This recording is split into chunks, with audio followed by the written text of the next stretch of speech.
Jeigu tyrimą, kaip viešos erdvės veikia mūsų psichinę būseną, emocijas ir tai, ką aš dabar parodysiu jums, tai yra tiesiog apibūdina mane patį, kas aš esu ir kuo aš domiuosi.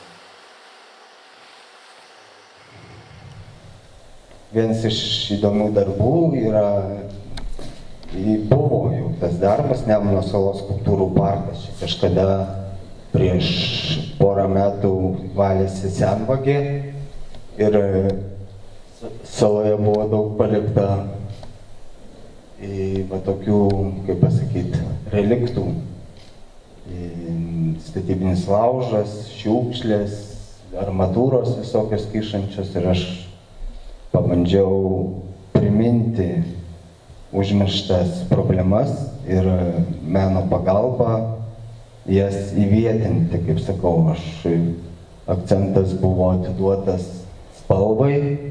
Spalva turėjo išryškinti tai, kas man atrodo būtina pastebėti, nes, kaip pasakau, aplinka pastoviai, kuri būna nekintanti, jį tampa nereflektyvi. Tai spalva turėjo būtent sužadinti tas emocijas.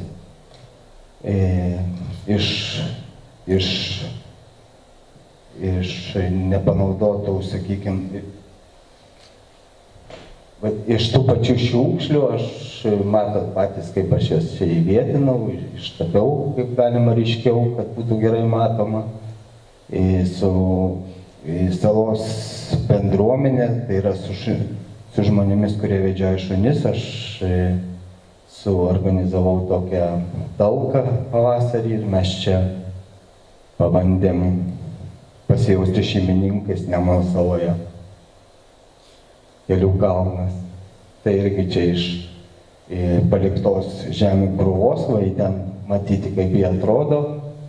Mes sukasim, išlyginom ir pasodinom gėles, visai neblogai gavosi. Pernai visą vasarą džiugino salos svečių akis. Čia irgi vienas iš meno objektų. Kiekvienas meno objektas mano buvo žymimas, aš tai vadinu menu. Todėl aš kiekvieną objektą inventorizuoju, čia tuo pačiu ir eilės numeriai, ir kiek tų eksponatų saloje yra, viskas ten sužymėta labai aiškiai, stipriai ir pakankamai įtikinamai. Va čia visokios armatūros mėtosi, visokie tvoros išverstos ir kaip atrodo jums. Tai dar vieni inventorizacijos numeriai. Saloje pririnkau daug butelių, ten kiekvieną dieną galima panašiai pririnkti apie 2 maišus, ypač kaip jaunimas tenais pašvenčia ir iškabinta buvo viršuje garso instaliacija, jinai labai gerai skambėjo nuo vėjo ir dar ir tai turėjo atkreipti dėmesį. Ir po to, aišku, atvyko švaros tarnybos ir pradėjo mano skulptūrų parką tvarkyti, surinko visus meno objektus. Tik tiek pasakysiu, nukarpė bures, surinko arklius ir visą kitą. Bet toks tikslas ir buvo, kad kažkokia meno pagalba iškviesti tas tarnybas, kurios galėtų užbaigti savo darbą. Dar vienas meninis veiksmas, tai skalūnų dujoms, čia prie žydų sinagogos. Kažkada buvo plėsta teritorija, 3 metus jau čia, nežinau, tarp kaimynų vyko konfliktas, nesusitarė dėl pastato aukštingumo, reikėjo ir ta teritorija pavirto šiukšlynu, bet taip jinai atrodo. O kaip tik tuo metu vyko aštrios diskusijos apie skalūnus, ar Lietuvoje reikia skalūnų, ar nereikia skalūnų, tai maniau, kad toks įmeninimas turėtų būti kažkas panašaus, jeigu pas mus būtų Lietuvoje skalūnų dujos. Ir tą darbą pavadinau Kaimynai.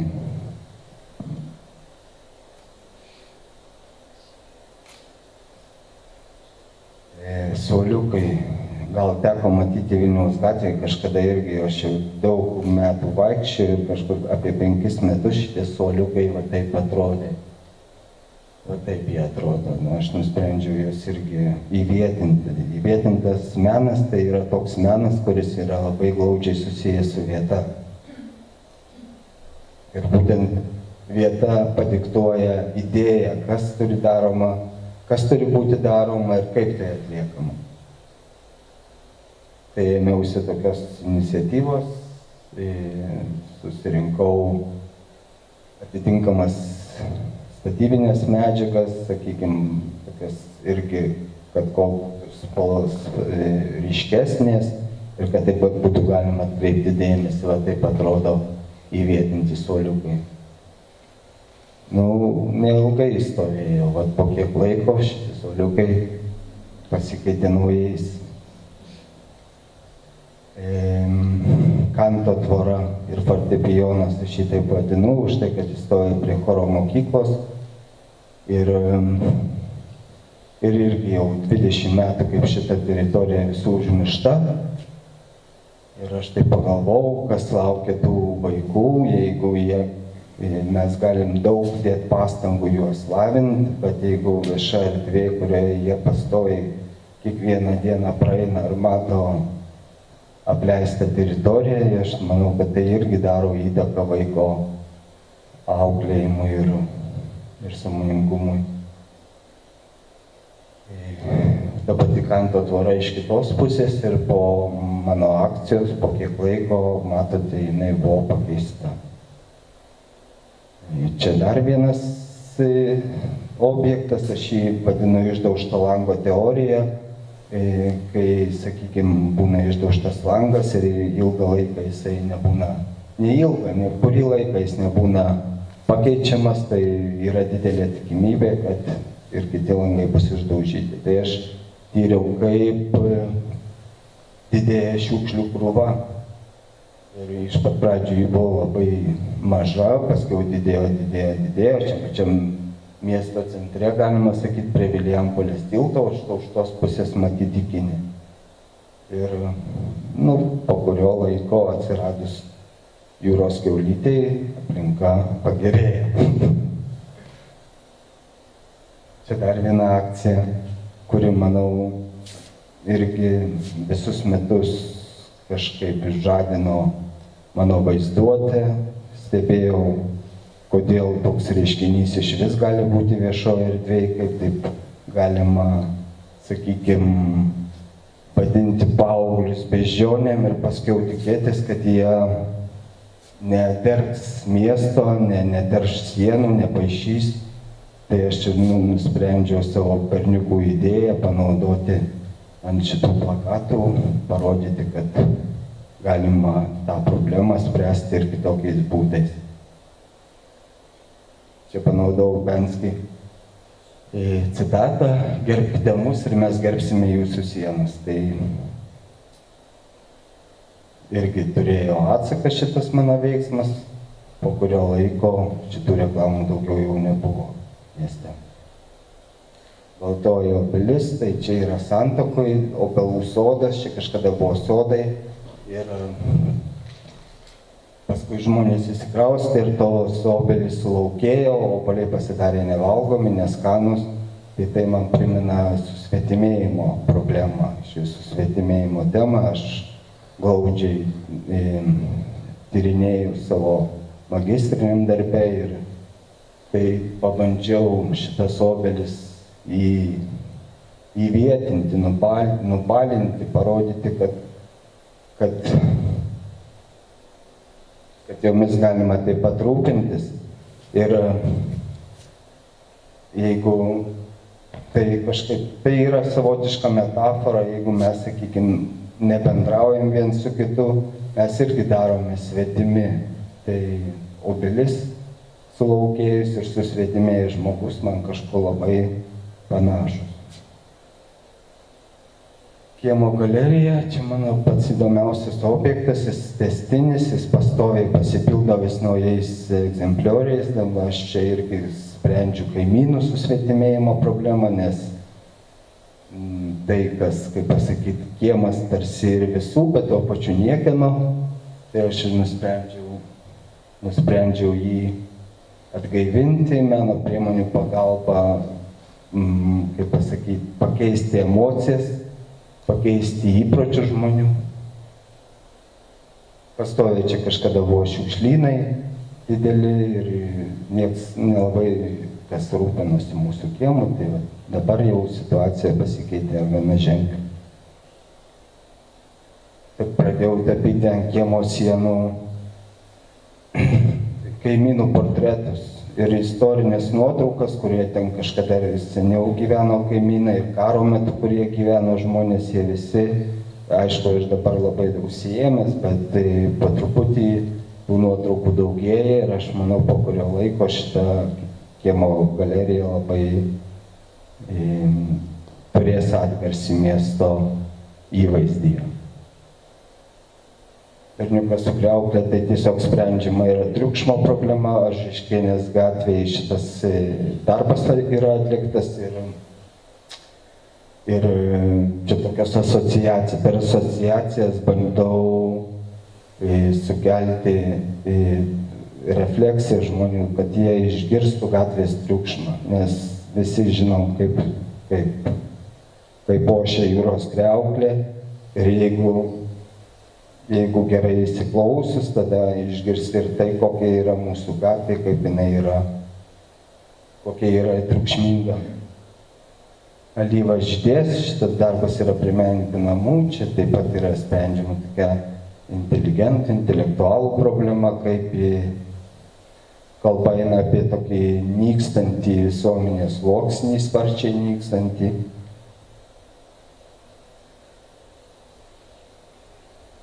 Kupidonas, čia Savanorių prospekte, matome miesto panoramą visą ir tas Kupidonas miestui siunčia meilės strėles. Kiti darbai. Kaunas. O klausiu, užduodu retorinius klausimus. Ir Lietuva ir krepšinis. Aš tiesiog norėčiau jūsų paklausti, koks jums trečias prašosi žodis prie šito šūkio.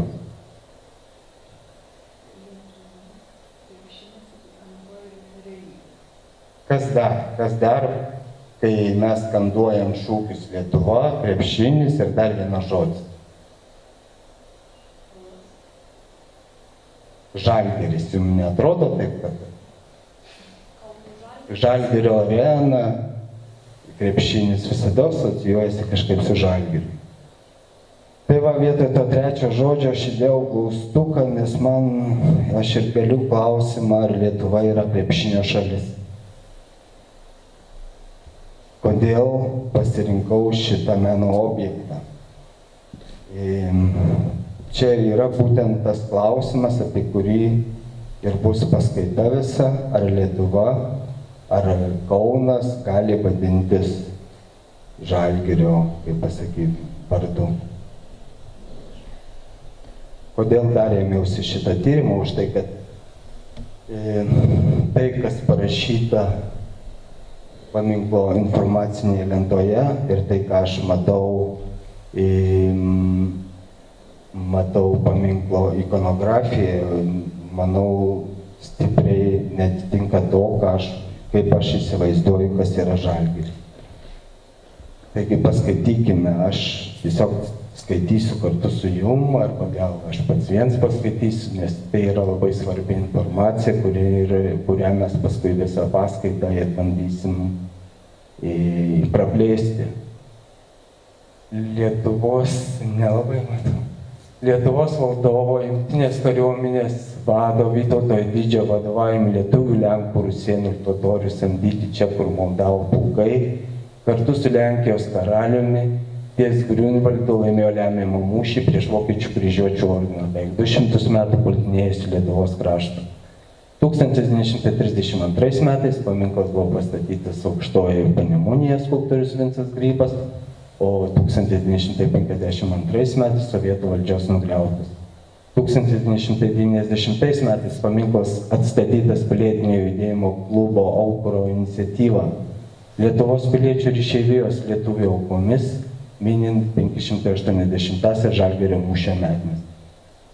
Paminklo statymo projekto autorius, skulptorius Jurgis Bučas, kampuose Rusėno Lenko kryžiuočio ir totoriaus karių figūros, minint 600 metų Žalgirio mūšio jubiliejų.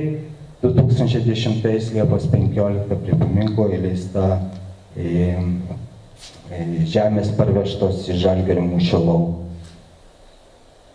Apie tai yra ta informacija, kuri parašyta lentoje. Aš manau, kad jei kam bus įdomu, daugiau informacijos, čia tiesiog visa knyga išleista apie tai, pačios skulptoriaus architekto Jurgio Bučo ir Mačikėnienės šitą knygą labai išsamiai aprašo būtent 90 metus, nuo 8 iki 90 ir kaip šitas paminklas statėsi, kokios buvo tuo metu diskusijos. Ir aš manau, kad čia galima bus tikrai rasti daug naudingos savo informacijos. Todėl šiandien mes daugiau šitos temos neliesim.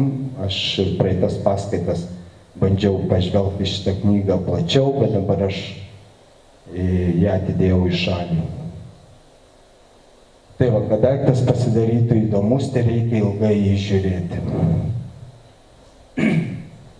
Čia aš remiuosi vieną citatą iš prieškario laikraščio Karys. Jame yra aprašomos, kaip atrodo tos skulptūros. Tai va, kryžiuotis čia yra pavaizduotas niuksantis, visiškai nugalėtas, prie jo kojų yra sulaužytas kardas.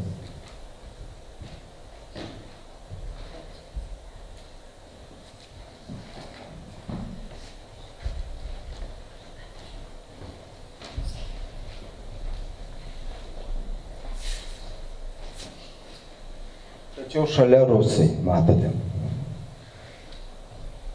totoriai, Lenkai.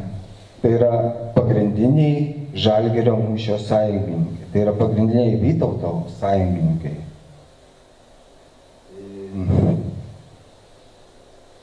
Kaip pasakyti, iš istorijos man yra žinoma, kad visiškai buvo priešingai. Aš po Vytauto padais matau 4 pažemintas tautas, iš jų totorius, rusus ir lenkus. Tai ir tada kyla klausimas, ar mes žinome, kas yra ta Žalgirio mūšis. Kas yra galia, didybė ir šlovė. Jeigu, kaip pasakyti, mes žeminame sąjungininkus, tada automatiškai nuvertiname ir pačio Vytauto nuopelnus. Tada visas jo talentas, kuris atsiskleidė Žalgirio mūšio dėka ir Vytautas atsiskleidė kaip diplomatas ir kaip politikas ir kaip karo vadas, viską automatiškai kaip ir nubraukėm, tik to nelabai suprantam. Minėtas paradoksas mane privertė susimastyti ir užduoti klausimą, kas tuomet yra patriotizmas. Ar mes nesielgiame, kaip pasakyti, ar mes nesielgiame šovinistiškai kitų tautų atžvilgiu. Kaip matote,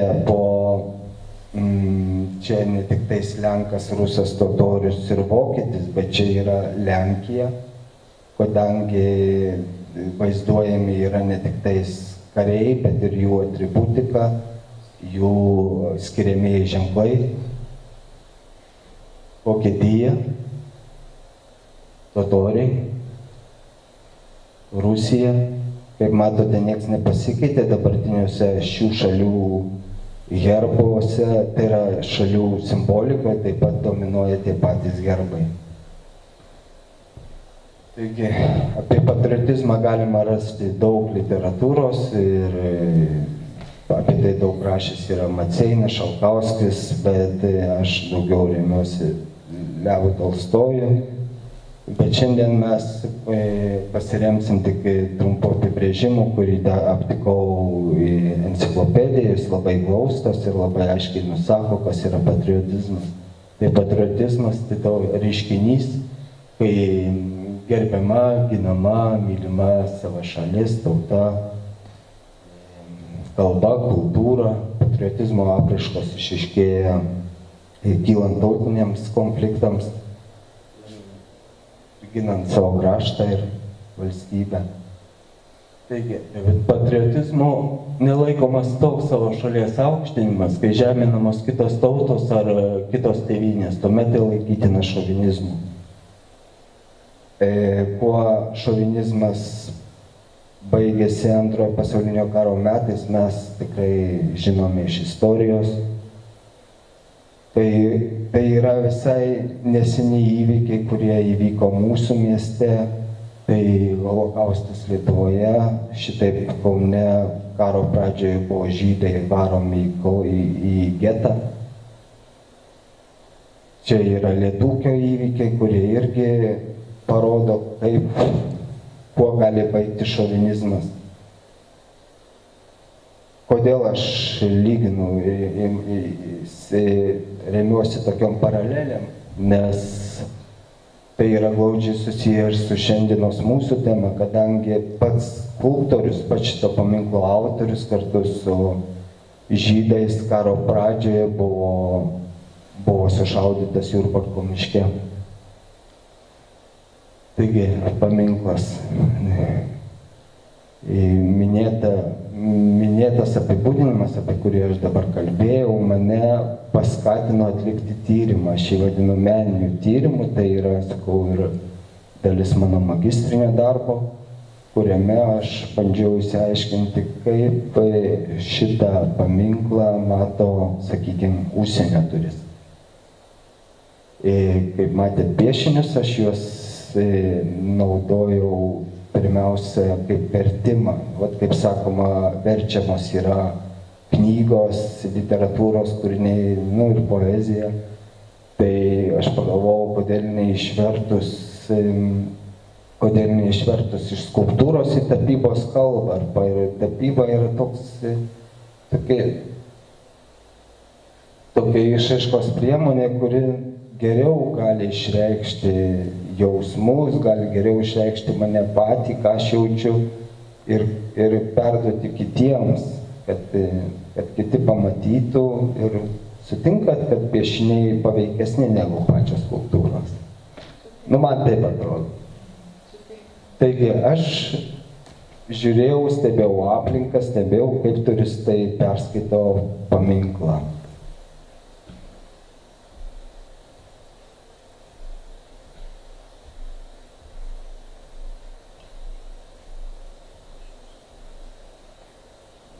Yra Lenkų turistai. Jie dažnai ateidavo prie Vytauto paminklo pasižiūrėti į Lenkų karį. Krokuvoje taip pat stovi paminklas, 1910 metais pastatyta Žalgirio mūšiai. Tenais matome viršuje karalių Jogailą, apačioje visa Žalgirio mūšio batalinė scena. Ten apačioje karo vadas Vytautas ir lietuvių iškarės, lietuvių karys, pučiantis trimitą ir kviečiantis brolius į mūšį. Taip atrodo Vytautas. Ir Lenkų turistai, kai prieina prie mūsų paminklo, jie turėjo labai gerą progą palyginti savo mūšio interpretaciją ir mūsų mūšio interpretaciją. Tai tenka matyti vokiečių turistus. Teko kalbėti su žydų bendruomenės nare bendraujančia, su atvykstančiais iš Vokietijos svečiais. Ir jinai man pasakojo, kad dažnai tenka lydėti svečius iš Vokietijos Laisvės alėje, kuri jiems labai patinka, bet prie Vytauto didžiojo paminklo visada patiriu jų nepritarimą idėjai. Matydamas iš musulmoniškų šalių svečius, visada pagalvoju apie Paryžiaus įvykius, kurie dar šių metų pradžioje įvyko, atsimenate, kaip teroristai susprogdino Charlie Hebdo leidyklą už tai, kad jie platino tokius nepageidautinas, žeminančias musulmonų pranašą karikatūras. Musulmonai ne tik Lenkų totoriai, bet ir visas, kaip pasakyti, Afrikos pasaulis, pietvakarių Azijos ir šiaurės dalis musulmonų procentais, jei paėmus, tai sudaro žemės pasaulio 27% gyventojų.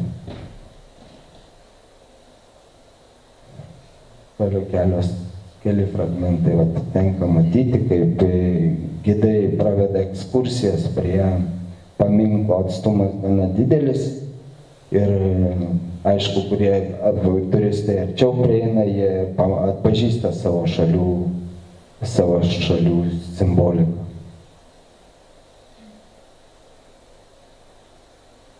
Man įdomu buvo pasižiūrėti, ką galvoja miestiečiai apie mūsų paminklą, kaip miesto žmonės perskaito jį. Kaip jau kalbėjau, tas būdas, tai sausa teptuko technika, jį man labai tuo metu pasitarnavo, nes aš bandžiau pirmiausia ir vienokį būdą, ir tapyti dažais, bet viskas nelabai išėjo, tada tie dažai greit džiūdavo, jau kitą dieną aš pats negalėdavau žiūrėti į savo piešinį. Tai nusprendžiau pasirinkti sauso teptuko techniką, kad galėčiau ilgai prie šito darbo dirbti ir vilioti tokiu būdu, kviesti diskusijų. O tai prie mane žmonės prieidavo, mes pasišnekėdavom.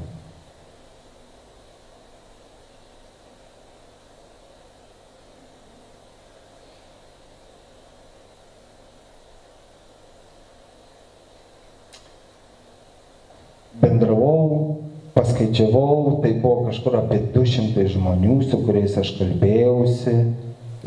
Dauguma iš jų pasirašė, buvo aišku, kad ir nepasirašėm tų palečių, kurias matėte foje. Ir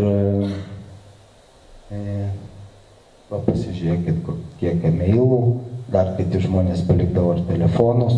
Ir aš jiems žadėjau pakviesti juos į parodą. Nedaugelis čia keletas atvyko, taigi aš savo žodį ištesėjau.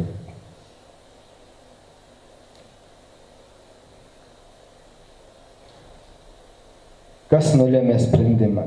Iš tos Vytautas didysis ir mes knygos galima buvo rasti daug kriterijų, lemiančių, nulėmusių šito Vytauto paminklo įvietinimo Laisvės alėjai, kaip pasakyti, kriterijus. Patys svarbiausi ir vienas iš jų tai buvo būtent Grybo noras. Grybas norėjo statyti Laisvės alėjoje šitą paminklą. Tai buvo pagrindinis, galima sakyti, kriterijus, kuris ir nulėmė, kad šitas paminklas stovi Laisvės alėjoje. Taigi Grybas. Apie Vincą Grybą daug yra parašyta šitoje knygoje, sunkus paminklas Kazio Boruto, apie jį irgi šiandien nedaug kalbėsim, tiesiog tiek, kiek reikia ir kas liečia Vytauto paminklą. Trumpai užsiminsiu, kad Vincas Grybas, kaip pasakyti, buvo žymiausias 20 amžiaus pirmos pusės lietuvių monumentaliosios skulptūros pradininkas ir studijavo Kauno meno mokykloje, paskui Paryžiaus dailės akademijoje, sukūrė pačius įžymiausius savo kūrinius, tai vienas iš mūsų yra Vytauto paminklo, kiti yra Žemaičiui, Vinco Kudirkai, Petrui Vileišiui, Daukantui. Taigi grįžkime 1930 metus. Jubiliejiniai 500 Vytauto didžiojo mirties metai. Pašto rūmų statyba. Čia gal reikės, tai yra citatos, jos yra labai svarbios. Pradėkime nuo to, kad ieškoma didelio akmens Vytauto didžiojo stovylos pjedestalui. Šiemet pradėti statyti naujieji pašto rūmai, greitai auga, dar šiemet bus padengti stogu. Projekte numatyti prie rūmų fasado palikti aikštelę patogesniam žmonių judėjimui, kuri papuoštų pačius rūmus, ir tos aikštelės vidury prie granito laiptų projektuojama pastatyti Vytauto didžiojo statulą, kuri primintų, jog šie rūmai statyti Vytauto didžiojo metais. 1930 Liepos mėnesį susisiekimo ministras Vileišis Vytautas kreipėsi į ministeriją ir pranešdamas, kad apie sumanymą papuošti statomus Kauno pašto rūmus Vytauto didžiojo stovylą. Ministerija pritarė jo ketinimams ir leido sunaudoti nežinomą sumą į pašto rūmų sąmatos, statybinės sąmatos sumos. Čia yra labai įdomus laiškas Grybo, kurisai rašo ministrui, ponui Vileišiui, aš jums paskaitysiu, nes čia blogai matyti. Taigi, jūsų ekscelencija, pareiškimas. Šiuo turiu garbės pareikšti jums, ekscelencija, jogiai aš sutinku padirbinti Lietuvos didžiojo kunigaikščio Vytauto didžiojo statulą iš bronzos apie 3 metrus aukštumo. Naujai statomų pašto rūmų laiptams papuošti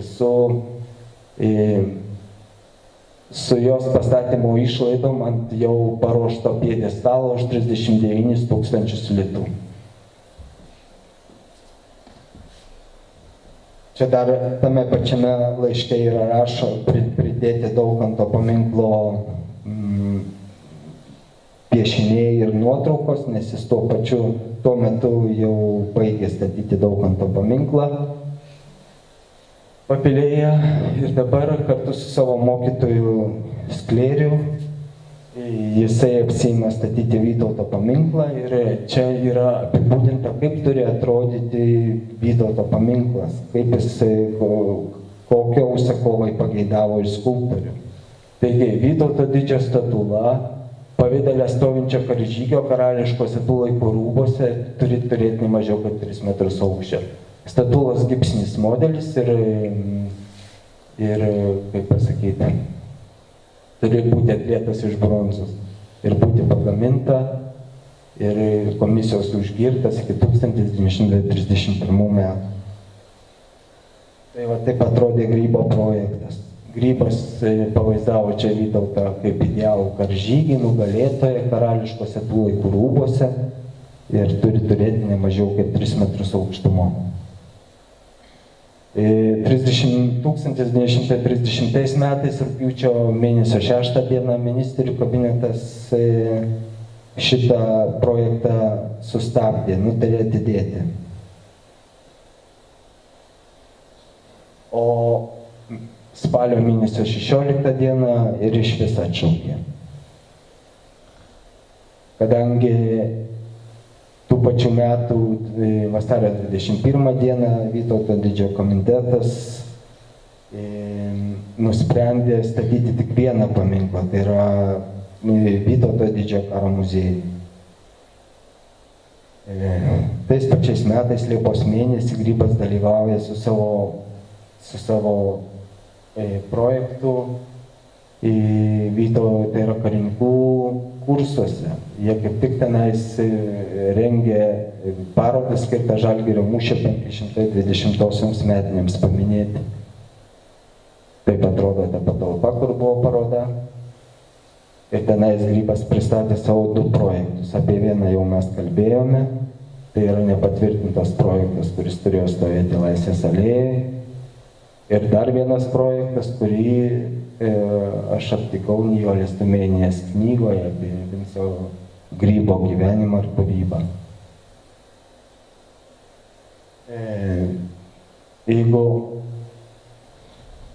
Jeigu grįžt prie šito projekto ir pasižiūrėti dabar į šitą Krokuvoje stovintį paminklą, tai būtent tai ir buvo Grybo prototipą, būtent jisai sėmėsi iš čia daug idėjų. Tai buvo jo pagrindinis inspiracijos šaltinis ir čia mes matom tą pačią logiką, kai aplink paminklo apatinėje dalyje vyksta visas veiksmas mūšio, o viršuje išaukštinamas yra karžygis. Taigi, ko norėjo Grybas? Toj pačioje knygoje, kurią aš jums rodžiau, Sunkus paminklas, jis labai aiškiai aprašė, kaip turi atrodyti Vytauto paminklas. Tai paminklas Žalgirio mūšyje ant masyvaus keturkampio pjedestalo, kurį laikė 4 nugalėti kryžiuočiai, stovėjo su šarvais ir kardu atsirėmęs Vytautas, su telktinėmis lietuvių, lenkų, rusų ir totorių pajėgomis, kurias skulptorius atvaizdavo pjedestalo bareljefuose mūšio scenose. Sutriuškinęs Teutono ordiną ir ilgiems amžiams užkirtęs kelią Germano antplūdžiui į rytus. Bareljefų rasti nepavyko, bet tais pačiais metais 29 skulptorius kūrė dar vieną paminklą, tai tik tais projektas, neįgyvendintas irgi projektas, kuriame tai yra Vytauto sarkofagas, kuris turėjo stovėti Vilniaus katedroje. Ir ten po Vytauto gultų, matote, jisai panaudojo Mateikos Žalgirio mūšio fragmentą. Tai aš manau, kad jeigu tie patys metai, tai aš manau, kad bareljefai turėjo kažkaip atrodyti panašiai. Karininkų Vytauto didžiojo komitetas labai susidomėjo antruoju Grybo projektu. Va šitų, kur 4 karžygiai, kryžiuočiai iškėlė laiko Vytautui didįjį. Tačiau bareljefus vaizduojančius Žalgirio sąjunginius kovoje jie visiškai atmetė. Dėl vienos svarbios priežasties, kad prieš karą tarpukaryje karinis elitas ir išvis politinė valdžia labai skirtingai interpretavo Žalgirio mūšį. Tiek Lenkų, tiek lietuvių karinis elitas turėjo savo nuomonę, kaip iš tikrųjų tas atrodė Žalgirio mūšis ir kas jį laimėjo. Taigi generolas Višniauskas laišku kreipėsi į skulptorių. Tamsos projektas bus priimtas su sąlyga, kad jis bus pataisytas ir komiteto pirmininko nurodymu. Todėl neturint performuoto projekto, komitetas, remdamasis nutarimu, visai neturi galimybės ir teisės teikti Tamstai skirtą premiją. Tos pastabos įtino skulptorių, jis ginčinosi, bespaudžiamas skolų.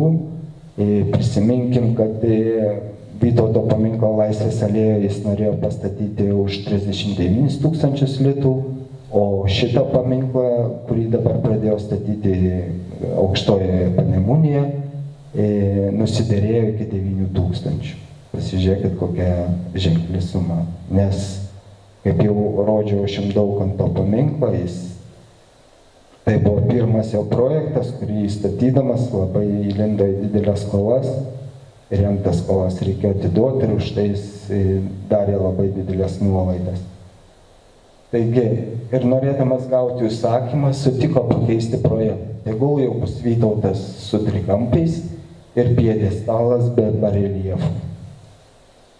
Aukštųjų kursų karininkai pageidavo, kad Vytautas stovėtų, tai yra, kad Vytautas būtų panašus į smetonišką generolą ir su trikampiais ant apykaklės. Vat aš parodžiau pavyzdžius, kaip atrodė prieš karyje generolų trikampiai.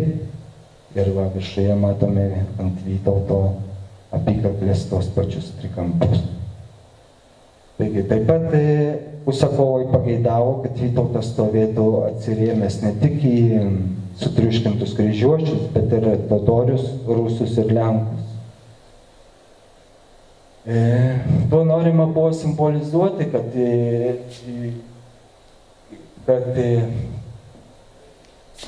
prieš jį savo laiku nusilenkė visos šios 4 tautos ir buvo klusnus jo galybės tarnai.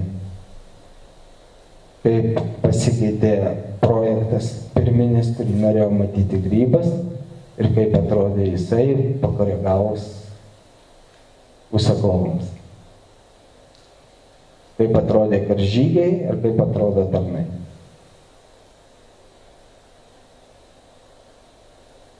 Dabartinis mūsų paminklas.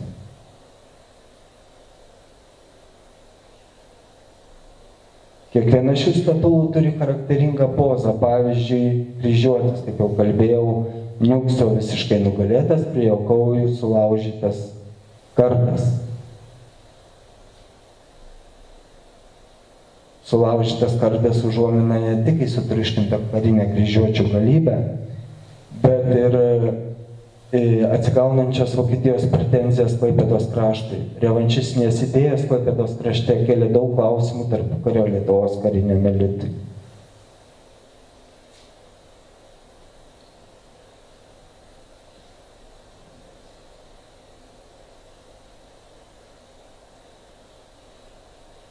Lenkas, negalėdamas kęsti Vytauto didybės, užsidengęs akis rankomis iš Vytauto pusės, kad jo nematytų, stovi su visišku, tačiau klastingu nusižeminimu. Tai yra tiesiog iliustracijos. Aš tai, ką skaitydavau istoriniuose dokumentuose, bandydavau paskui perteikti ir piešiniuose savo.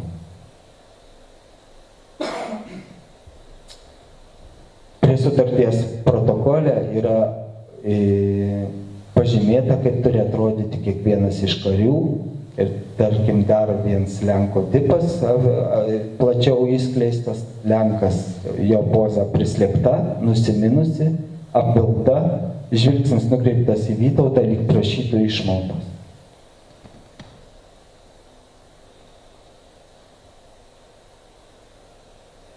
Lenkija užkariautų tautų sąrašą papildė kaip troškimas atgauti Vilniaus kraštą. Antilenkiškumas tarpukariu buvo lietuviškumo stiprybės šaltinis. Totorius ir Petro Rimšos medalis, kurį čia matome priekyje, turėjo priminti, kad Vytauto Lietuva kažkada buvo nuo jūros iki jūros.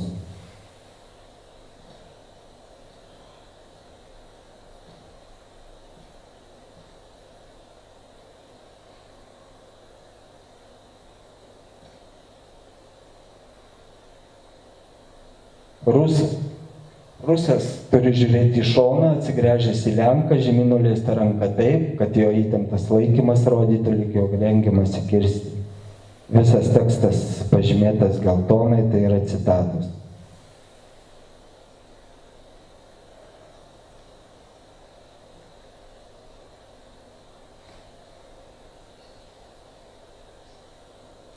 Rusijos paminklė turėjo atspindėti ne tik karo stovio santykius tarp Lenkijos ir Rusijos, bet ir komunistinio pogrindžio keliamą grėsmę. Estijoje įvykęs komunistinis pučas grėsė pavojami pačiai Lietuvai. Vokietijos, Rusijos ir Lenkijos kupojimas po Vytauto kojomis vaizdžiai iliustravo tuometinių šalių santykius. Mes juntame visą Lietuvos praeitį, juntame Lietuvos ateitį ir mes juntame, kad nebaigti Vytauto darbai dar laukia. Augustinas Valdemaras. Karinis elitas LDK istorinį naratyvą panaudojo karių koviniai dvasiai pakelti ir savivertei stiprinti. 1931 Liepos 15 buvo pašventintas kertinis akmuo ir įmūrintas pašventinimo aktas, kuriame kursai pasižadėjo būti uolų savo šefo idealų vykdytojai. Čia dar yra įdomi detalė, kurios dabar nėra dabartiniam paminkle. Anksčiau prieš karą buvo užrašas savo šefui, Vytauto didžiojo karininkų kursai, čia matoma pačioje. Tuometinis elitas Vytautą laikė savo aukščiausiųjų karo vadu. Paminklo vietą pašventino kunigas Juška, pasakytame pamokslais pažymėjo paminklų svarbumą. Ir šis statomas paminklas auklės ir grūdins mus dar net kitam svarbiam žygiui Vilniaus vadavimui. Kaip auklėjo ir grūdėjo prieškario karo mokykloje, galima rasti daug šitoje knygoje Karo pedagogika Lietuvoje 1918-40 metai. Taigi prieškario karo pedagogai, norėdami įtikinti, naudojo žinutės siuntimo meną. Menas turi tarnauti valstybei, kurdamas patriotinį meną ir pateikdamas patriotizmo pavyzdžius, nes patriotizmas be pavyzdžių neįmanomas. Patriotizmas suteikia kariuomenėje nepaprastų jėgų tikslų ir kada kariavimo tėvynės apgynimų ir jos interesų apsaugojimų. Vytauto žvilgsnis į Vilnių kvietė pareigai susigrąžinti Vilnių, susigrąžinti karūną. Tuometinis Vilniaus krašto praradimas buvo karininkams asocijavus su neįvykusia Vytauto karūnacija 1430 metų. Karių raginamosios priežastys tai yra patriotizmas, prievolių jausmas, fanatizmas, rūstybė, priešo neapykanta, kerštas ir kita. Pratim. Dažnai kalbėti apie pareigą tėvynei, apie priesaiką tarnauti garbingai, apie priešus, jų padarytą ar daromą būsimą žalą, palaikyti neapykantos ir keršto jausmus. Rūstybė sukelia norą atkeršinti suteiktas kančias ir pilni neapykantą ar kerštas priešui būtini karo atveju. Mūšyje šis jausmas kartu savisauga labai padeda.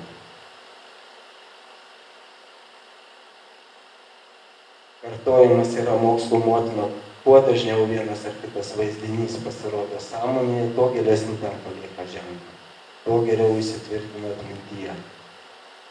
Atmintis yra psichinis procesas, kuris gali priimtus išorinius suerzinimus, išlaikyti savyje ilgesnį ir trumpesnį laiką ir juos pakartoti. Ir visi patirti psichiniai reiškiniai mūsų sąmonėje sutilpti negali. Todėl per pasąmonę pereina ir asociacijos keliu galima juos sukelti sąmonę. Todėl šį procesą būtina panaudoti mokyme. Ir pagrindinė mokymo idėja tai yra mokyti tų veiksmų, platinti tas idėjas ir valios savybės, kurie yra reikalingi kautynėse. Apie kariuomenės dovaną Vytautui ir paminklo atidarymo iškilmes daug rašė tarpukario spauda, ūkininko patarėjas, trimitas, Lietuvos aidas, karys. Per paminklo atidarymo iškilmes prie skulptoriaus priėjo vienas iš generolų, patapšnojo skulptorių per petį ir pasakė, gerai padarėjai, tai visai gerai. Vytautas kaip tikras karalius ant pjedestalo, tik reikėjo jam ant galvos uždėti ne didžiojo kunigaikščio, bet karaliaus karūną. Mes einam jo keliais ir atitaisysim istorijos skriaudas, vainikuosim karalių. Taip pat kariuomenės dovana Vytautui yra plačiau aprašyta, kaip statėsi šitas paminklas. Taigi Vytauto didžiojo Lietuva pasipuošė gausiais paminklais, tačiau visi jie buvo pastatyti civilinės visuomenės pastangomis. Kariuomenė irgi negalėjo atsilikti, nes jos pareiga buvo pagerbti šį didįjį karo genijų. Tai atliko Vytauto didžiojo karininkų kursai, remiami visos kariuomenės. Kursams, kaip iš šio garbingo vardo nešiotojams, kaip tik tiko paminklu pagerbti savo šefą. Iniciatyvą paminklui statyti davė tuometinis kursų viršininkas, pulkininkas Dirna.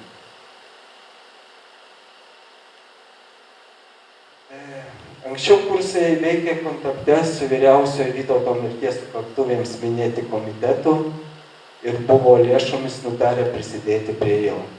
Tai mes matome tą Vytauto didžiojo mirties paminėjimo komitetą. Jisai be kitų darbų taip pat iškėlė idėją pastatyti Vytautui paminklą Kauno mieste, taip pat kaip ir 90-ais buvo ieškoma vietos, kuris galėtų būti. Galvojama buvo ir apie Santaką, ir apie Ąžuolyną, ir apie Stotį, ir apie Laisvės alėją. Ir štai mes matome projektą, apie kurį jau buvo kalbėta. Taigi, grįžkim dar prie to pačio teksto. Bet iškilus minėtam sumanymui statyti kursuose paminklą atskirai ir gavus tam reikalui leidimą iš vyriausiojo štabo, kursai pradėjo dirbti savarankiškai.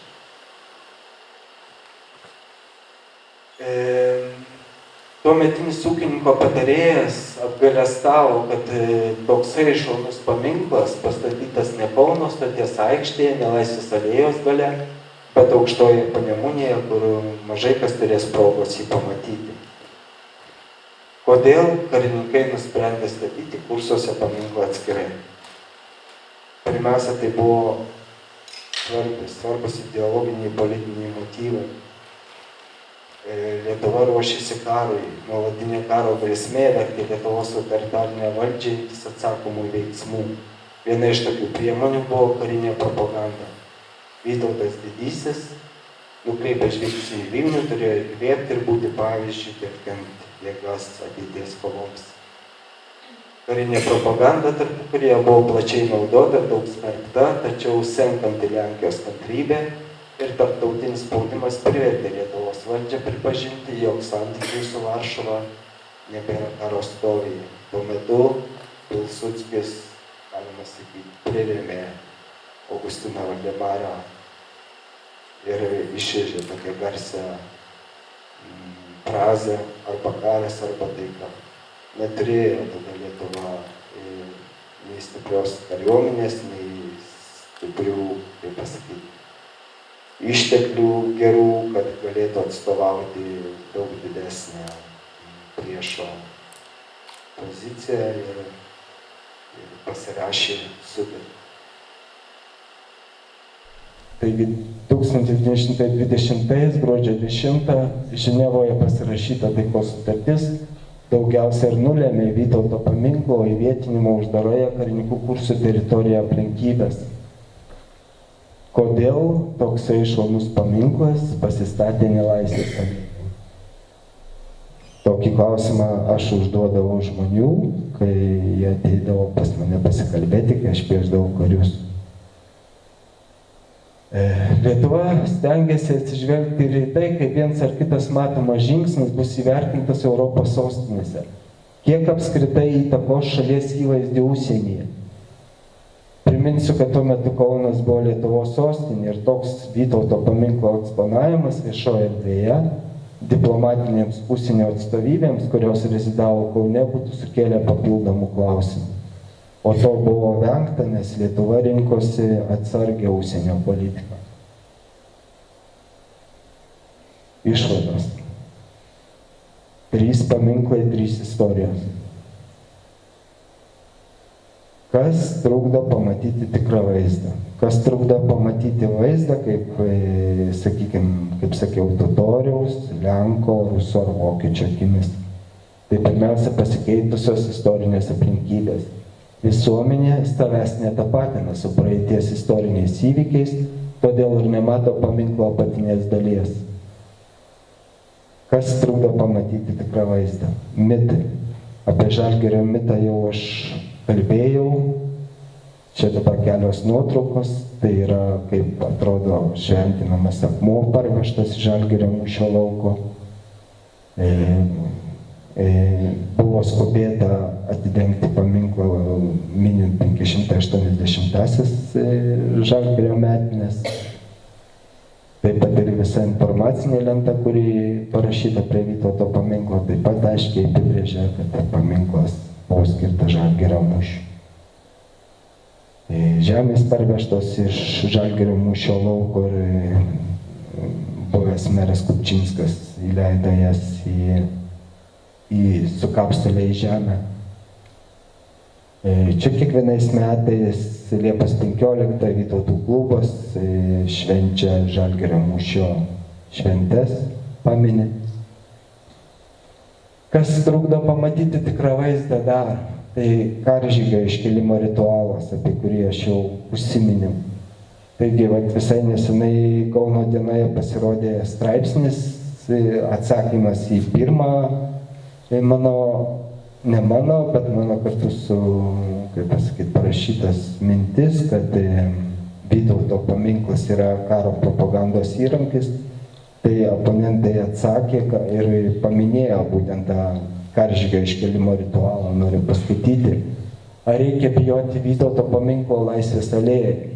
Paminkle pavaizduoti 4 tautų kariai nėra po Vytauto kojomis, jie yra iškėlę kaip savo karvedį, politiką, diplomatą ir valdovą. Jis neužkariavo, gynė Smolensko žemę, Maskvą, Kijevą, Lenkiją, tarėsi dėl amžinos taikos su Vokietija, jam noriai tarnavo totoriai. Jis meilės tarp kaimynų simbolis. Štai matom meilės simbolį. Skiriasi tiesa, kaip atrodo karžygio ritualas ir kaip atrodo meilės tarp kaimynų simboliu. Kas trukdo pamatyti tikrą vaizdą? Dar nereflektuojama aplinka. Įprasti nekintantis vaizdai laikui bėgant, tai yra statiški nekintantis vaizdai laikui bėgant tampa nematomi. Nedirgina mūsų vaizduotės ir tuo pačiu slopina sąmoningumą. Reziumė. Čia tai išvada. Kodėl balta vėliava kovo 11 buvo iškelta prie Vytauto paminklo?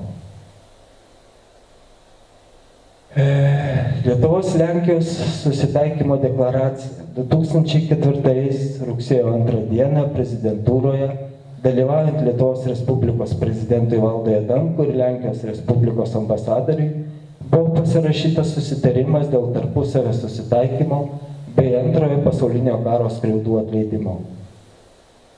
Jame rašoma, mes buvę Lietuvos vietinės rinktinės kariai, vadovaujant generolo Povilo Plechavičiaus, ir buvę armijos Krajovos kariai pareiškėme, kad praėjus 60 metų nuo to laiko, kai buvome vieni kitiems priešai, šiandien tvirtiname, jog istorija pati išsprendė šį klausimą, dėl kurio kovojame vieni prieš kitus. Todėl dabar, kai Lietuva ir Lenkija tapo lygiateisėmis NATO ir ES narėmis, atėjo laikas susitaikyti ir paduoti vieni kitiems rankas. Kaip matote, Lietuva Vilnius jau 75 metai, kaip priklauso Lietuvai, o mes vis dar kolektyvinėme lygmenyje palaikome etninį konfliktą. Atmintis. Vis naujai ir naujai atnaujinama atmintis, paminklo ikonografija pratęsia negatyvių tautinių būsenų ir etninių konfliktų galiojimo laiką. Todėl nuolatinis priminimas, kad kažkada buvome priešai, nėra naudingas dabartiniams kaimyninių šalių santykiams. Kas reikalinga kautynėse, yra žalinga mokinti ramiu laiku, ta pati karo pedagogika. Bet kokią formą pasireiškinti šovinizmas yra netoleruotinas nei Lietuvos įstatymų, nei ES konstitucijoje. Lietuvos Respublikoje 135 straipsnis taip pat aiškiai apibrėžia, kad Lietuvos Respublikoje karo propaganda draudžiama.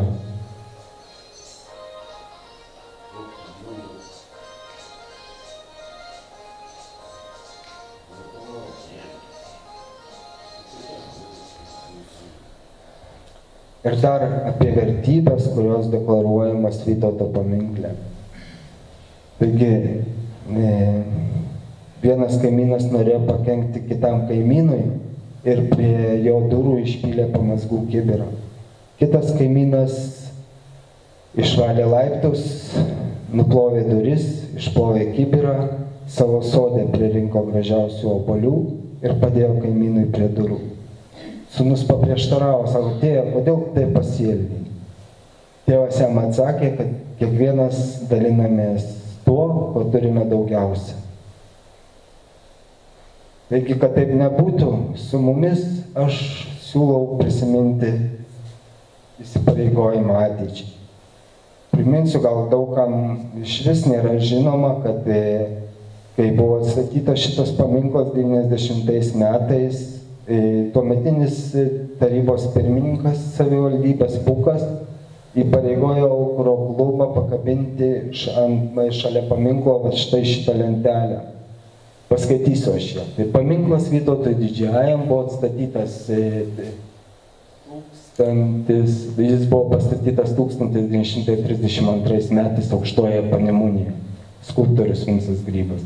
Atkurtas 1990 metais Aukuro klubo pastangomis susirinktas visuomenės lėšas, architektas Jurgis Bučas. Įtvirtinus Lietuvos nepriklausomybę, šis paminklas aukotojų pageidavimu gali būti grąžintas į ankstesnę vietą.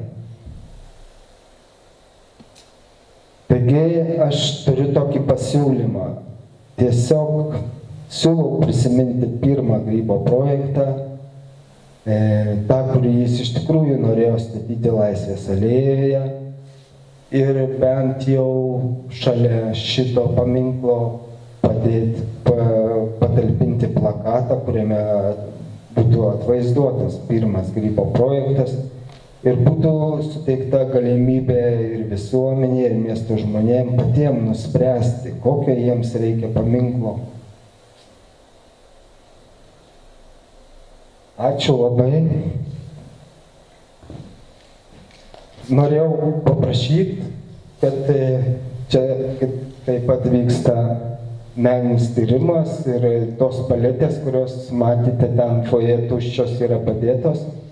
Būtų gerai, kad jūs parašytumėte šios paskaitos trumpą kažkokią refleksiją. Aš nenoriu girdėti kažkokių pagirų ar dar ko nors. Man tiesiog svarbu, kad žmonės parašytų, ką jie suprato ir ką jie galvoja iš viso apie šitą paminklą Laisvės alėją. Tai svarbu tolimesniam tyrimui, jisai dar nesibaigia. Tai va tiek, ačiū.